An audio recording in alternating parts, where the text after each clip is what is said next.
Hello. इस video में हम लोग बेसिकली एटमॉस्फेयर और उसके लेयर्स के बारे में डिस्कस करेंगे। तो सबसे पहले ये समझते हैं कि एटमॉस्फेयर है क्या। Atmosphere is the blanket of air and air is the mixture of gases. Atmosphere जो है बेसिकली एक वायु है। वायु का एक चादर या कंबल जो भी आप कह सकते हैं। और वायु जो है वो गैसों का एक मिश्रण है।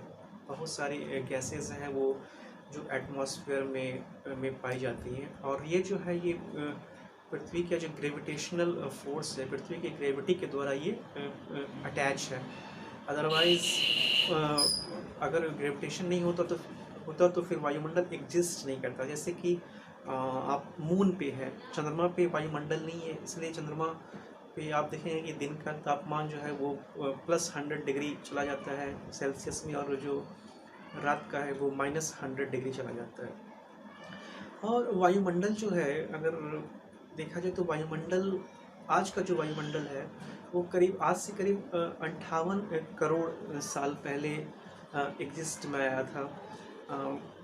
पहले जो है साइंटिस्टों का, जो वैज्ञानिक है, उनका मानना है कि सबसे पहले जो गैसेस आई थी वो नाइट्रोजन वगैरह थे, जो कि वॉल्केनो के इरप्शन से आया था। और ऑक्सीजन, फ्री ऑक्सीजन तो था ही नहीं। फ्री ऑक्सीजन करीब 2 अरब साल पहले आया है। और करीब 60 करोड़ साल पहले जो है ऑक्सीजन जो है वो 30% था, जो कि सबसे ज़्यादा था। और आज 21% है। तो आज का जो वायुमंडल है वो 58 करोड़ साल पहले, आज का जो फॉर्मेशन वो 58 करोड़ साल पहले हो चुका था। अगर आप वायुमंडल के महत्वपूर्ण गैसेस की बात करें तो उसमें nitrogen, oxygen, carbon dioxide, argon, hydrogen, helium, ये सब आते हैं। और अब इसको थोड़ा सा देख लेते हैं। जैसे वायुमंडल में सबसे ज़्यादा जो है वो नाइट्रोजन मिलता है। नाइट्रोजन जो है आपका 78% के आसपास है। और हम थोड़ा जो है जब सांस लेते हैं उसमें कुछ मात्रा में ऑक्सीजन भी, नाइट्रोजन भी इनहेल और एक्सहेल करते हैं। पौधे भी नाइट्रोजन डायरेक्टली तो नहीं ले पाते हैं, इनडायरेक्ट वे में नाइट्रिफिकेशन के थ्रू वो जो है नाइट्रोजन को लेते हैं। और नाइट्रोजन जो है वो जलने में सहायक होता है। ठीक है, ऑक्सीजन से जलता है, लेकिन नाइट्रोजन जो होता है वो जलने में सहायक होता है। नेक्स्ट आपका ऑक्सीजन हो गया। ऑक्सीजन जो है वो 21% के आसपास है। तो ये दोनों गैसेस हैं, सबसे ज़्यादा हैं, मिलकर के 99% को कवर कर लेती हैं। और आपका उसके बाद आपका आर्गन आता है। आर्गन जो है वो 0.93% है। आर्गन जो है वो इनर्ट गैस है। हीलियम, नियान, आर्गन, क्रिप्टॉन, जेनॉन और रेडॉन, ये सब जो है ये इनर्ट गैस है। इसमें रेडॉन जो है वो वायुमंडल में नहीं पाया जाता है। उसके बाद अगर आप आ जाएँ तो कार्बन डाइऑक्साइड है। कार्बन डाइऑक्साइड को सबसे भारी गैस माना गया है, जो कि 0.03% है। और कार्बन डाइऑक्साइड जो है वो ग्रीन हाउस इफेक्ट के लिए, ग्लोबल वार्मिंग के लिए रिस्पॉन्सिबल है। क्योंकि एक्चुअल में कार्बन डाइऑक्साइड क्या होता है कि वो जो सोलर रेडिएशन होता है, तो जो सोलर रेडिएशन सूर्य से आता है उसको तो वो आने देता है, लेकिन जो फिर टेरेस्ट्रियल रेडिएशन होता है, जो पृथ्वी से फिर रेडिएशन जो निकलता है, उसको वो वापस वायुमंडल में जाने नहीं देता है। तो ये टेम्परेचर जो है, और जैसे जैसे कार्बन डाइऑक्साइड फिर बढ़ता जाएगा तो जाहिर है कि टेम्परेचर बढ़ता जाएगा, जो कि ग्लोबल वार्मिंग का एक मेन कारण बनेगा। अगला जो है आपका हाइड्रोजन है। ये सबसे हल्की गैस है। और हाइड्रोजन जो है करीब 1000 किलोमीटर के आसपास तक मानी जाती है। और अगर हम इसके लेयर्स की बात कर लें, वायुमंडल के लेयर्स की बात करें, तो वायुमंडल की जो है परतें हैं उनको 5 भागों में बांटा गया है: ट्रोपोस्फीयर, स्ट्रेटोस्फीयर, मेसोस्फीयर, थर्मोस्फीयर और एक्सोस्फीयर। ठीक है, तो इनको इनको हम थोड़ा सा देख लेते हैं। देखिए, जो सबसे निचला वायुमंडल का जो सबसे निचला पार्ट है, यानी या जहाँ हम हैं, वो जो है हम लोग जो है वो बेसिकली ट्रोपोस्फीयर में है। हिंदी में क्षोभ मंडल कहा जाता है। और ट्रोपोस्फीयर की जो हाइट होती है ये जनरली 13 किलोमीटर तक मानी गई है। हालांकि इसकी हाइट इसकी जो हाइट है वो वेरी करती है। क्षोभ मंडल की हाइट जो है, अगर आप इक्वेटर पे देखें तो क्षोभ मंडल की हाइट इक्वेटर पे 16 किलोमीटर के आसपास मिल जाती है, और आपके पोल के पास जो है, ध्रुव के पास जो है, वो 8 किलोमीटर के आसपास तक मिलती है। इसका एक्चुअल मेन रीज़न जो है वो टेम्परेचर होता है। आप ये भी समझेंगे कि गर्मी में जो है, गर्मी में भी जो क्षोभ मंडल की है हाइट वो बढ़ जाती है, और जाड़े में क्षोभ जो हाइट है वो कम हो जाती है। इसका मेन कारण टेम्परेचर है, क्योंकि जैसे इक्वेटर पे टेम्परेचर जो है वो काफ़ी ज़्यादा होता है।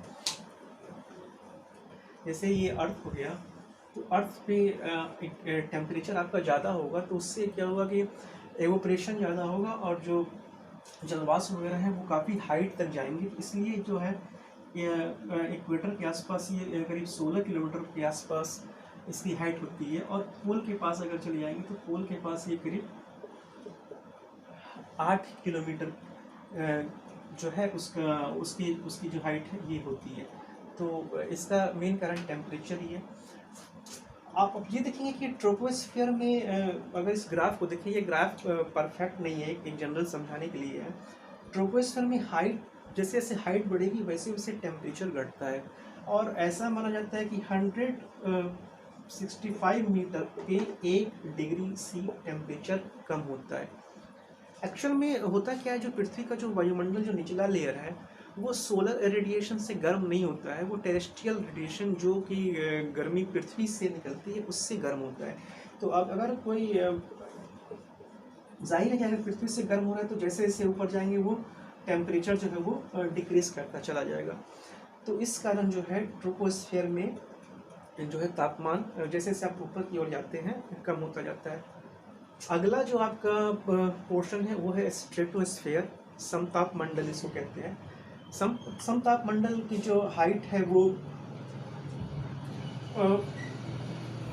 50 किलोमीटर तक है, ठीक है। जनरली आप 13 किलोमीटर से 50 किलोमीटर। अच्छा, क्षोभ मंडल और समताप मंडल के बीच में ट्रोपोपॉज है, क्षोभ सीमा कहते हैं। ये करीब 1 से 1.5 मीटर मोटी परत है, यहाँ की टेम्परेचर नॉर्मल रहता है। तो ये 13 से 50 किलोमीटर के आसपास समताप मंडल होता है, और इसमें ओजोन लेयर भी होते हैं। ओजोन लेयर करीब 20 से 35 किलोमीटर तक ओजोन लेयर जो है वो होता है। इसमें टेम्परेचर बढ़ता जाता है, और इसका टेम्परेचर बढ़ने का मेन कारण जो है वो ओजोन लेयर ही है। ओजोन लेयर जो है अल्ट्रावायलेट रेज को एब्जॉर्ब करता है, जिससे इसका टेम्परेचर बढ़ता है। अच्छा, एक और चीज़ है, जितने भी वेदरिंग इफेक्ट हैं वो ट्रोपोस्फेयर में होते हैं। बारिश, तूफान, आंधी जो कुछ भी है वो क्षोभ मंडल में होता है। समताप मंडल में, स्ट्रेटोस्फेयर में कुछ नहीं होता है, इसलिए एरोप्लेन्स वगैरह जो ज़्यादा है वो इस पोर्शन में ही आपके चलना ज़्यादा चलते हैं। स्ट्रेटोस्फेयर के बाद मेसोस्फेयर है। मेसोस्फेयर की जो हाइट है वो 50 से 80 किलोमीटर के आसपास तक मानी गई है। मेसोस्फीयर में भी ऊपर जाने पे टेम्परेचर कम होता जाता है, ओके। और अगर आपसे अगर ये पूछा जाए कि एटमॉस्फेयर का सबसे ठंडा पार्ट जो जगह है वो कौन है, तो आप ये जो 80 किलोमीटर के आसपास का एरिया है वो एटमॉस्फेयर का सबसे ठंडा पार्ट है। वहाँ पे टेम्परेचर जो है करीब -100 डिग्री के आसपास हो जाता है, और इसके टेम्परेचर के घटने का जो मेन कारण है कि यहाँ पे जो है वो जो एयर है काफ़ी थिन है, काफ़ी पतली है ट्रोपोस्फेयर के मुकाबले, तो ये जो है सोलर रेडिएशन को एब्जॉर्ब नहीं कर पाता है। मेसोस्फेयर के बाद आप जाएंगे तो थर्मोस्फेयर होगा। थर्मोस्फेयर जो है वो 80 से करीब 400 किलोमीटर तक के आसपास का जो एरिया है इसको थर्मोस्फेयर कहते हैं। इसमें टेम्परेचर जो है वो बढ़ता है। इसमें टेम्परेचर बढ़ने का मेन कारण जो होता है वो जैसे नाइट्रोजन के मॉलिक्यूल हैं वो जो है सोलर रेडिएशन को एब्जॉर्ब करते हैं, इससे कारण ये टेम्परेचर बढ़ता है। और इसमें लेयर्स भी हैं, इसमें DEF करके लेयर्स हैं जो कि उस पर बाद में वीडियो बना दिया जाएगा। थर्मोस्फेयर के बाद आपका एक्सोस्फेयर आता है। एक्सोस्फेयर अनलिमिटेड, जनरली अगर देखा जाए तो लोग वायुमंडल की जो हाइट है वो 1100 के आसपास, 11,000 किलोमीटर के आसपास मानते हैं। तो उसके बाद जो है एक्सोस्फेयर आ जाता है, जहाँ पर भी जो है आपका टेम्परेचर जो है वो आपका बढ़ता चला जाता है।